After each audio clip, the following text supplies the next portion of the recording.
大阪行ったらいつも俺に連絡してくるの。でそれは何かっていうと、要は多分佐々木さんとの結婚が決まってたのか、結婚してたんかな、もう結婚してたから東京では遊びにくいから、遊ぶんやったら大阪で遊びましょうみたいなことを言ってきてて、で俺もそんなしょっちゅう大阪にいるわけちゃうかったから、大阪にいる時に電話かかってきたら、向こうが望んでることに対しては全部やってあげた。例えばこんなレストランないですかとか、こんなバーないですかとか、そういう予約取ってあげたりとかして、でそんな中でやっぱ女の子のアテンドももちろんしてきたし、で彼は大阪来ると女の子のアテンド、レストラン、バー、これだけじゃなくてホテルも俺によく予約させてとって、ホテルっていうのが彼はその宿泊せえへんわけよ。ホテル何をするか言ったら、例えば昼の12時から3時まで部屋使えますかとか、一個言い方間違えればそのラブホテルみたいな扱いをしててんけども、大阪にあるロックスターホテルってホテルやねんけど、このホテルは俺めっちゃよく使ってて、タレントをそこにアテンドするんじゃなくて、そこで要はアーティストの打ち上げとかもやったりしてたから、ホテル全部借り切ったりとかして、だからそこのホテルはすごい融通きくホテルだったけど、そこのホテルをいつも大体1日前とかに連絡来て、明日ロックスターホテル取れますかね、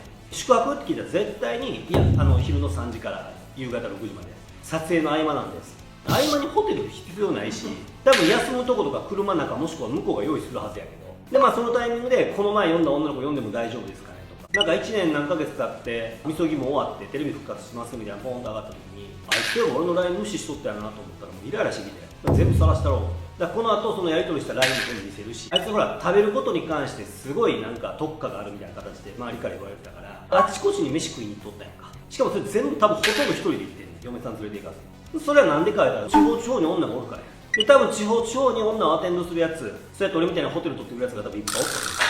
でそれをちゃんと隠せてたんやろな、多分ずっと長い間。俺も隠してたし、でそれがそういう被害になった女の子から出たせいで東京の多目的トイレのことがバレたけど、これみそぎ終わったら思ったらあかんよ。じゃあこのままみそぎ終わりました、全部謝罪終わりましたでスッといかれると、なんか俺は納得いかへんなと思う。結婚のこと利用しただけやろ。今回タイミング的にちょうどその渡部の件がニュースで流れてたから、ちょうどええわと思う。自分のやったことをちゃんとかみしめて後悔しながら千葉での番組頑張ってください。継続するかどうかわからんけど